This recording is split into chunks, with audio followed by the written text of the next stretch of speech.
Timbalan Perdana Menteri tegaskan kerajaan masih dapat sokongan lebih 110 ahli parlimen.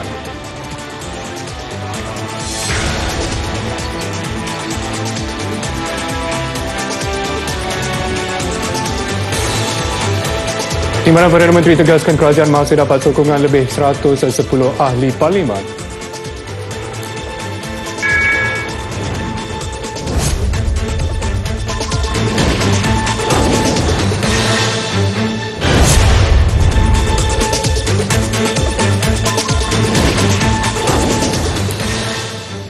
Assalamualaikum warahmatullahi wabarakatuh dan salam sejahtera. Yang di-Pertuan Agong Al-Sultan Abdullah Riyatuddin Al-Mustafa Bilal Shah menegaskan permohonan pembatalan semua ordinan darurat berkod kuasa 21 Julai lalu dilakukan secara tergesa-gesa tanpa pembentangan di Parlimen. Datuk Pengelola Bijaya Diraja, Datuk Indra Ahmad Fadil Syamsuddin menerusi kenyataan Istana Negara menjelaskan kenyataan itu bercanggah mengelirukan Parlimen serta gagal menghormati prinsip kedaulatan undang-undang yang terkandung dalam rukun negara. Perkara itu dimuat naik di Facebook rasmi Istana Negara tengah hari tadi. Menurut kenyataan itu, ia membelakangi fungsi dan kuasa Seri Paduka Baginda selaku Ketua Utama Negara seperti yang termaktub dalam Perlembagaan Persekutuan.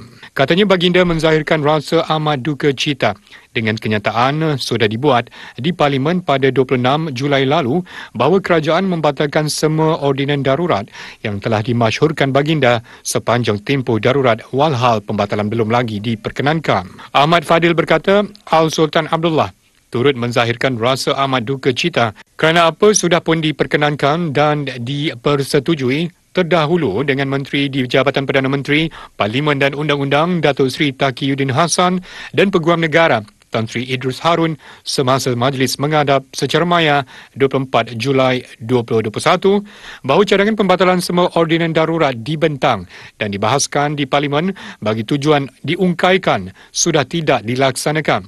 Pada 26 Julai lalu, kerajaan memutuskan tidak akan menasihati Yang di-Pertuan Agong untuk menyambung proklamasi darurat yang akan tamat pada 1 Ogos ini. Sementara itu, UMNO dalam satu kenyataan menyatakan mereka amat kesal dengan kerajaan pimpinan Tan Sri Muhyiddin Yassin kerana mengingkari titah Yang di-Pertuan Agong. Menurut kenyataan itu, UMNO duka cita apabila Tuanku sendiri mendedahkan bahawa pembatalan ordinan darurat sebagaimana yang diumumkan oleh Menteri Undang-Undang di Parlimen pada Rabu lalu sebagai amat mengelirukan dan belum mendapat perkenan Baginda. UMNO menyifatkan tindakan itu sebagai satu bentuk penderhakaan kepada Yang di-Pertuan Agong dan membelakangi prinsip Perlembagaan Persekutuan. Kenyataan itu meminta Tan Sri Muhyiddin dan Datuk Seri Taqiyuddin Hassan meletakkan jawatan mereka. Kenyataan itu yang menggunakan nama Datuk Seri Ahmad Zaid Hamidi sebagai Presiden UMNO juga meminta ahli Parlimen UMNO melaksanakan keputusan Majlis Kerja Tertinggi UMNO pada 7 Julai lalu untuk menarik sokongan kepada Tan Sri Muhyiddin sebagai Perdana Menteri.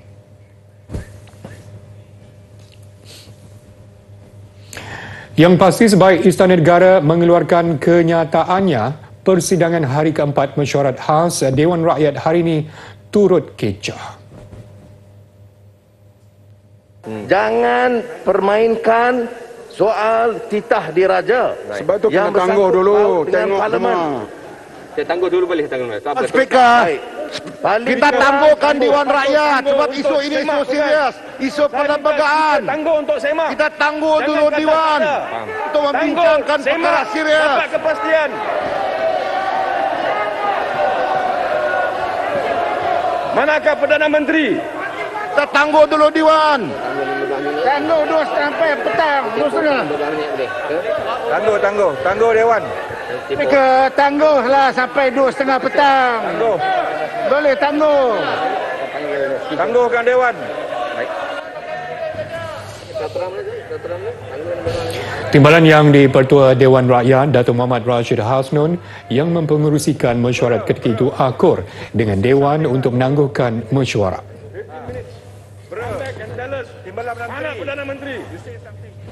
Sementara itu, Perdana Menteri Pejabat Perdana Menteri memaklumkan semua tindakan yang diambil kerajaan berhubung pembatalan ordinan darurat adalah teratur. Pejabat Perdana Menteri dalam satu kenyataan berkata, ia selaras dengan peruntukan undang-undang dan perlembagaan persekutuan. Menurut kenyataan itu, kerajaan telah memutuskan untuk mengadakan mesyuarat khas Parlimen bermula 26 Julai 2021. Sebagai persediaan mesyuarat khas Parlimen itu, Jemaah Menteri pada 21 Julai lalu telah mengadakan perbincangan teliti serta mengambil ketetapan tertentu termasuk mengadakan mesyuarat khas Parlimen setelah mendapat perkenan yang di-Pertuan Agong. Seterusnya, Jemaah Menteri tidak akan menasihati yang di-Pertuan Agong untuk membuat proklamasi darurat baru setelah darurat sedia ada tamat pada 1 Ogos. Dan oleh kerana darurat tidak akan disambung, Jemaah Menteri memutuskan untuk menasihati yang di-Pertuan Agong untuk membatalkan semua ordinan darurat yang dimasyhurkan oleh Sri Paduka Baginda Tuanku sepanjang tempoh darurat berkuat kuasa.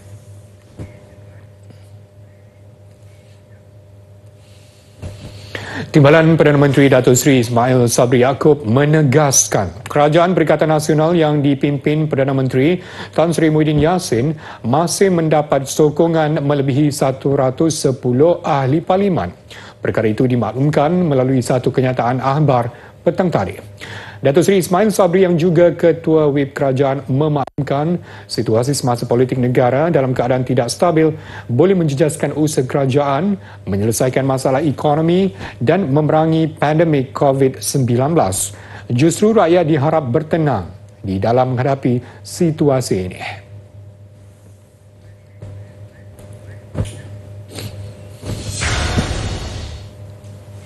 Dan dalam reaksi berbeza, PAS memaklumkan pihaknya menyokong Perdana Menteri Tan Sri Muhyiddin Yassin dan segala keputusan yang telah diputuskan oleh Kabinet sambil tegas mendukung sistem raja berperlembagaan dalam kerangka keluhuran perlembagaan dan kedaulatan undang-undang.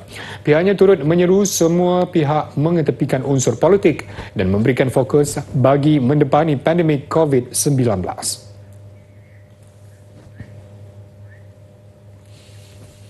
Di Parlimen sebelum jam 3.30 petang tadi, suasana kecoh sekali lagi.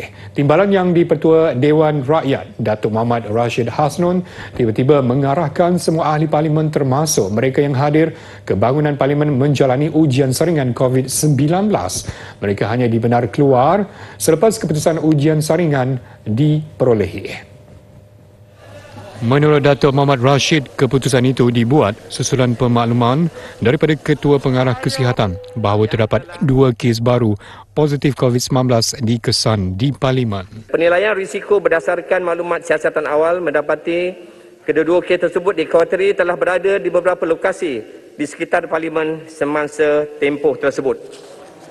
Sehubungan dengan itu, dipohon saringan gejala dan ujian saringan pengesanan COVID-19 dijalankan ke atas semua yang hadir dan berada di Parlimen Malaysia, termasuklah semua ahli-ahli Parlimen, pegawai-pegawai, warga Parlimen dan pekerja-pekerja. Tiada siapa dibenarkan keluar dari kompleks Parlimen sehingga keputusan diperolehi. Di Johor, Jabatan Kesihatan Negeri mengesyaki jangkitan COVID-19 varian baru berpunca daripada kilang elektronik di Tanjung Agas tangkap ekoran kematian 13 pekerjanya meskipun keputusan ujian makmal masih belum diperoleh. Menurut Esko Kesihatan dan Alam Sekitar Negeri R. Vidayanathan, sehingga semalam jumlah kes yang dilaporkan di dalam kluster itu melonjak kepada 462 kes. Daripada jumlah itu, sebanyak 207 daripadanya membabitkan pekerja kilang berkenaan dengan 155 terdiri daripada warga tempatan dan baki 52 lagi pekerja asing. Untuk rekod kluster persiaran Agas diisytiharkan pada 9 Julai lalu membabitkan pekerja kilang yang sama. Perkarangan Pusat Kuarantin dan Rawatan COVID-19 bersepadu PKRC 2.0 di Taman Expo Pertanian Malaysia Maib Serdang kini menempatkan loji pengisian oksigen grade perubatan yang dapat memastikan bekalan oksigen untuk kegunaan pesakit COVID-19 sentiasa mencukupi dan diperoleh dengan segera. Pengarahnya Dr. Syahabuddin Ibrahim berkata, loji pengisian oksigen yang mula beroperasi sejak Sabtu lalu itu mempunyai kemampuan mengisi sehingga 600 tangki oksigen bersaiz 6.8 liter sehari.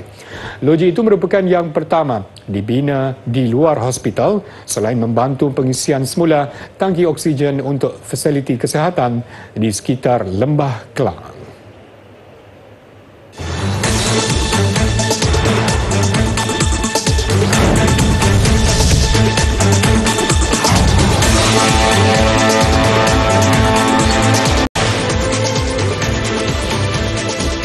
Kembali bertemu. Seorang pembantu penguatkuasa Jabatan Pengangkutan Jalan JPJ mengaku tidak bersalah atas 5 pertuduhan menerima suapan berjumlah RM1,600 3 tahun lalu. Tertuduh Muhammad Nur Haimi Yahya membuat pengakuan itu selepas pertuduhan dibacakan di hadapan Hakim Hami Tamri Muhammad di Mahkamah Session Alor-Star. Tertuduh kini 37 tahun didakwa melakukan kesalahan itu ketika dia bertugas di stesen penguatkuasa JPJ Kuala Ketil di antara Januari hingga Jun tahun 2018. Pertuduhan dibuat mengikut Seksyen 165 Kanun Kesiksaan, kurungan Akta 574. Tertuduh dibenarkan ikat jamin RM10,000 dengan seorang penjamin. 24 Ogos depan sebutan semula kes. Program imunisasi COVID-19 kebangsaan merekodkan pemberian vaksin 500,000 dos vaksin secara konsisten buat 3 hari berturut-turut. Perkara itu dimaklumkan Menteri Kesihatan Datuk Seri Dr. Adam Baba dalam satu ucapan di Twitter siang tadi. Difahamkan jumlah itu termasuk 552,701 dos sehingga lewat malam semalam dengan lebih 353,000 menerima dos pertama, manakala baki hampir 200,000 lagi melengkapkan dos kedua. Sebelum ini, jumlah pemberian vaksin COVID-19 harian tertinggi direkodkan pada Selasa lalu dengan lebih 553,000 dos. Sehingga semalam, sebanyak 18.9 juta dos sudah diberikan kepada rakyat di negara ini.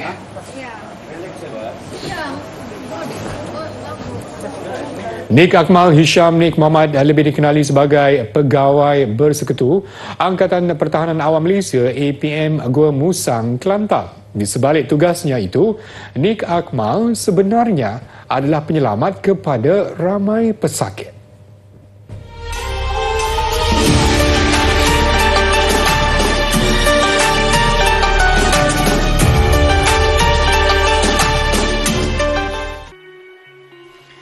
Kerana sikapnya yang suka menderma darah, Nik Akmal, 52 tahun, amat dikenali kaki tangan hospital di Gua Musang dan daerah sekitarnya.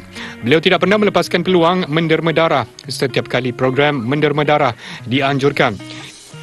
Ini termasuk bagi program derma darah untuk unit tabung darah Hospital Sultan Ismail Petra HSIP Kuala Krai ini. Program diadakan di Masjid Tengku Muhammad Faiz Putra di Gua Musang. Saya dah menjadi rutin setiap 2 bulan kali. Jadi cukup hidup ya, cukup waktu ya. Saya ada program atau sebagainya. Jika ada program, saya buka masuk ke program yang dilakukan. Jika ada, saya akan ke hospital. Nik Akmal mula menderma darah ketika beliau berumur 25 tahun dan setakat ini sudah 49 kali dia berbuat bakti kepada masyarakat melalui kaedah itu. Seperti Nik Akmal, penderma darah yang lain juga punya sebab mereka sendiri ketika menderma darah. Macam saya tengok tagline apa semua tu, satu tag darah tu boleh menyelamatkan 3 nyawa. Jadi apa salahnya kalau kita gemar darah secara tak langsung benda tu bagi yang lah sedekah ke kita juga, saham akhirat kita. Hasil sumbangan mereka sebanyak 100 pen darah dikumpulkan.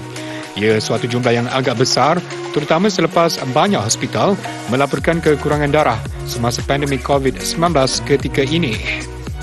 Sebagai galakan, menderma darah memberi banyak kebaikan kepada si penderma. Antaranya, dapat menjaga kesihatan si penderma, mengurangkan risiko sakit jantung dan kanser. Segmen Cari Pahala, Berita TV9.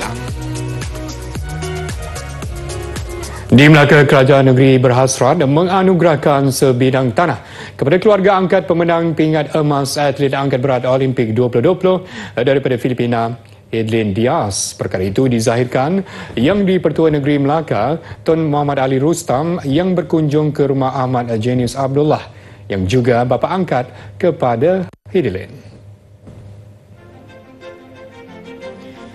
Menurut Ahli Dewan Undangan Negeri Sungai Rambai, Dato' Hassan Abdul Rahman, penganugerahan tanah itu bertujuan membina sebuah pusat latihan sukan angkat berat yang lengkap. Saya dengan rasa bangga dan besar kemungkinan untuk membincangkan sesuatu sebagai anugerah kepada beliau ini, dan ini saya akan panjangkan ke pengetahuan yang amat berhormat Ketua Menteri Melaka dan Kerajaan Negeri. Mungkin sebidang tanah yang boleh kita berikan untuk dijadikan sebuah lokasi latihan yang lebih baik daripada yang sedia ada. Tambahnya, hasrat itu sejajar dengan rancangan kerajaan negeri yang mahu menjadikan Mukim Bemban Jasin sebagai pusat latihan angkat berat. Isnin lalu, Hadilin 30 tahun melakar sejarah tersendiri apabila muncul atlet pertama Filipina memenangi pingat emas pada Tamasya Sukan Olimpik 2020 di Tokyo. Kisah kejayaannya mencuri perhatian dunia apabila atlet wanita itu menjadikan garaj rumah keluarga angkatnya di Kampung Kesang Tua sebagai lokasi latihan selepas terkandas ekoran fasa pertama Pelan Pemulihan Negara PPN sejak 10 bulan lalu.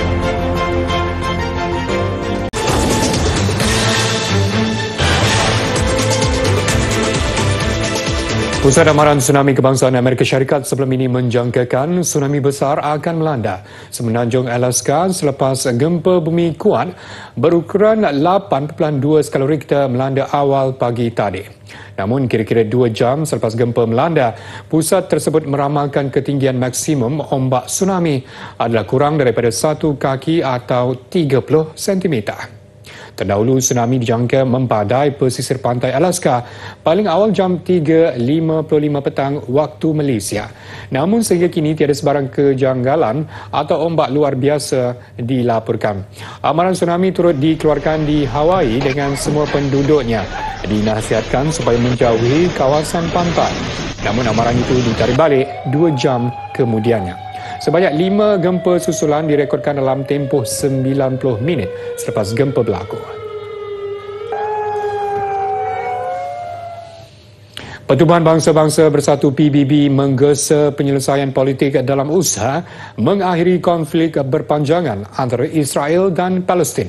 Koordinator Kemanusiaan PBB di Palestin, Lynn Hastings berkata, ia mustahak untuk memperbaiki krisis kemanusiaan di Gaza berdasarkan undang-undang antarabangsa. Menurutnya lagi, penyelesaian konflik Israel-Palestin akan mengakhiri penjajahan selain mewujudkan penyelesaian dua negara berdasarkan resolusi PBB, undang-undang antarabangsa serta perjanjian dua hala. Beliau berkata demikian ketika Majlis Keselamatan PBB UNSC mengenai perkembangan terkini selepas pertempuran 11 hari di semenanjung Gaza pada Mei lalu. Hastings memberitahu wakil PBB bahawa kemusnahan ekoran ketegangan yang meletus mengakibatkan kerugian sekitar 290 hingga 380 juta dolar Amerika. Menurut penilaian dilakukan Bank Dunia dan Kesatuan Eropah EU, kerugian ekonomi pula dijangka hampir 200 juta dolar Amerika. Sektor sosial Gaza paling teruk terjejas dan melemahkan jaringan keselamatan untuk penduduk rentan. Dalam pada itu, pemulihan dan pembinaan semula dalam tempoh jangka pendek mungkin menelan belanja sehingga 485 juta dolar Amerika. Selain itu, penghantaran bahan api untuk stesen jana kuasa di Gaza dilanjutkan dan pemansuhan tambahan sekatan terhadap import serta ekspor barangan tertentu. Kes harian COVID-19 di Jepun melonjak kepada 9,583 kes untuk pertama kali semalam dengan peningkatan kes dikesan di Tokyo. Lapor agensi berita Kyodo, Tokyo merekodkan 3,177 kes sekaligus kes harian tertinggi direkodkan. Tokyo merekodkan kes harian tertinggi untuk 2 hari berturut-turut.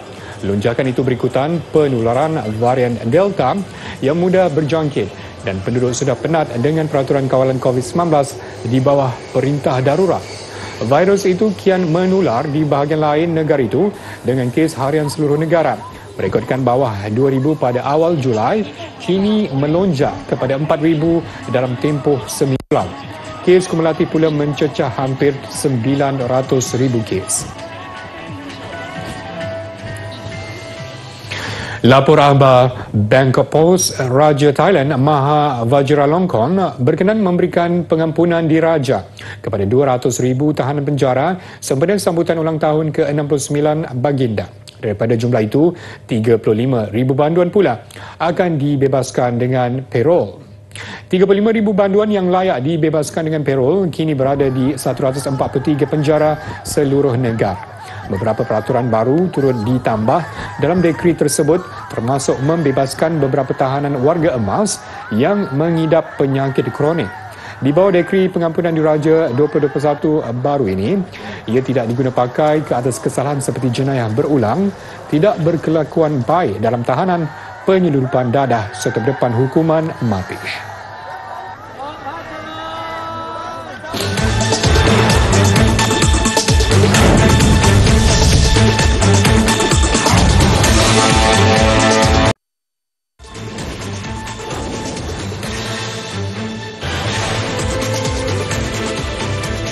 Sukan badminton acara perseorangan. Perseorangan lelaki negara Li Zijia menentang pemenang pingat emas Sukan Olimpik Rio 2016 Chen Long dari China.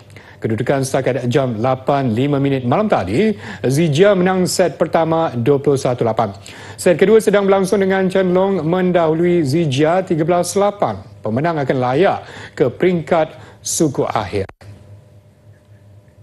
Sukan seperti juga bidang lain tiada perkara yang mustahil. Itu yang dibuktikan oleh gandingan Aaron Chia So Hui Yik apabila mara ke peringkat separuh akhir badminton acara beregu di Sukan Olimpik Tokyo.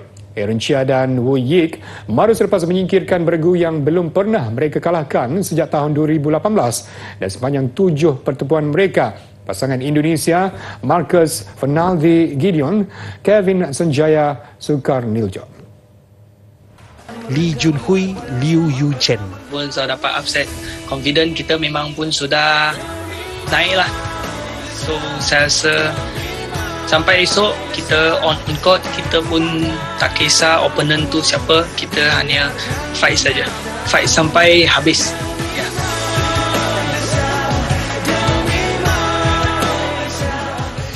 Beralih ke Liga Malaysia, Liga Super. Johor Darul Ta'zim JDT mengukuhkan penguasaan di tangga teratas Liga apabila membenam Selangor FC 3-1. Kedudukan JDT tambah selesa apabila pencabar terdekat Terengganu FC tewas 0-2 kepada Melaka United. JDT menentang tuan rumah Selangor berpunca satu asakan dari sebelah kiri dan tandukan oleh Bergson Da Silva. JDT membuka jaringan. Saingan berikutnya lebih sengit juga dengan tandukan. Kali ini daripada Efidayo Olusegun, Selangor menyamakan kedudukan. JDT enggan berputus asa. Hasil rembatan Matthew Davis, JDT kembali mengungguli. Masa kecederaan Muhammadul Sumareh bijak melepasi perangkap offside Selangor untuk disusuli dengan gol terakhir perlawanan. Selangor 1, JDT 3. Terengganu FC bertemu tuan rumah Melaka United. Kelebihan bermain di gelanggang sendiri pantas dimanfaatkan Melaka. hasil satu asakan dari sebelah kiri dan meskipun cuba dihalang dua pemain lawan, Sony Nur Dike masih mampu membolosi benteng akhir Terengganu.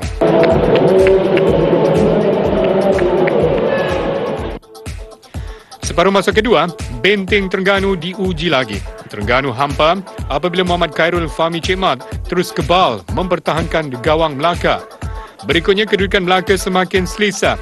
Hasil gol oleh Andriano Aparecido Narciso, Melaka United menang 2-0. Baiklah saudara, terus patuhi segala SOP yang telah ditetapkan oleh pihak berkuasa. Selain sentiasa berwaspada ketika berada di tempat awam. Lebih elok jika terus duduk di rumah jika tiada sebarang urusan penting. Baiklah, mengakhiri berita malam ini, saksikan visual pasukan perkhidmatan hidupan liar Kenya yang berjaya menangkap seekor singa yang terlepas dari habitatnya di Taman Negara Nairobi sehingga mencetuskan suasana panik di kalangan penduduk. Saya Amin Hayat Abdurrahim. Jangan lupa follow saya di Instagram, Facebook Amin Hayat Show dan juga YouTube. Terima kasih Media Prima, terima kasih Berita TV 9. Assalamualaikum dan sampai jumpa.